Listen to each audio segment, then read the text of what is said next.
পর্যন্ত হাত আছে, কথা ঠিক না বল?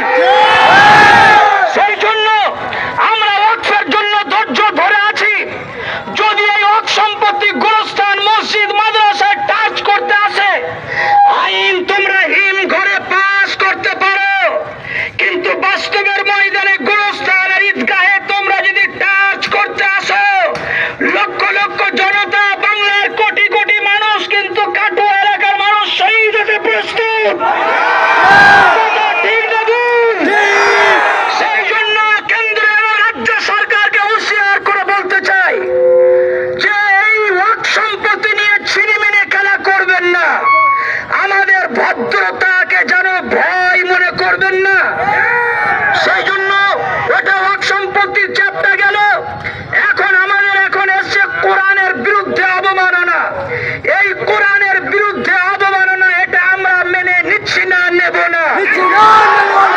এই ২০-৩০ হাজার মানুষের এই সমাগমে আজ কাটোয়ার মতো শহরে আমরা বলতে চাচ্ছি, অবিলম্বে অবিলম্বে এই অসীম সরকারকে, কুলাঙ্গার বিজেপি বিধায়ককে গ্রেফতার করতে হবে।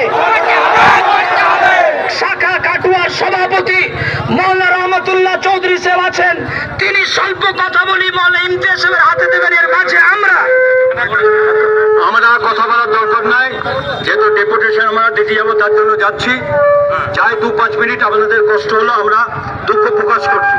তবে একটা কথা পরিষ্কার হওয়া দরকার, আমার তো মনে হয় না কোন ধর্মের মানুষ, কোন যে ধর্মকে যিনি বিশ্বাস করেন, তিনি অপর ধর্মকে অবমাননা যদি করেন, আমার মনে হয় তিনি নিজের ধর্মকেই মানেন না, নিজের ধর্মকেই বিশ্বাস তিনি করেন না। কিন্তু আর একটা কথা, 2 মিনিটের লেগে দাঁড়িয়ে যায়, 2 মিনিট। আমি যারা ডেপুটেশন দেবেন আপনারা চলে যান, যারা ডেপুটেশন দেবেন আপনারা চলে যান। আর আমরা সবাই মিলে আমাদের জমিয়ত ভবনের সামনে আমরা চলে যাব, কারো অসুবিধা না করে। আমরা জমিয়ত অফিসের সামনে চলে যাব।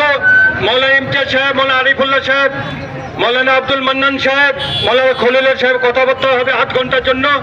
আমরা কারো কষ্ট না দিই, আমরা চলে যাই। মিছিল এফআইআর করতে যাচ্ছেন, আমরা মিছিলটা করে উল্টো দিকে করে দিই সমস্ত। আমাদের এখানে সময় নষ্ট করলে হবে না। আমাদের যে টিম আজকে এসডিও আর এসপির কাছে যাওয়ার দরকার ছিল, আমরা আইসিওর কাছে আমরা এফআইআর করার জন্য আমাদের সেই টিম চলে যাক। রাস্তার অভিমুখটা আমাদের ঘুরিয়ে আমরা আমাদের অফিসের দিকে যাই। আমাদের যারা কর্মকর্তা রয়েছে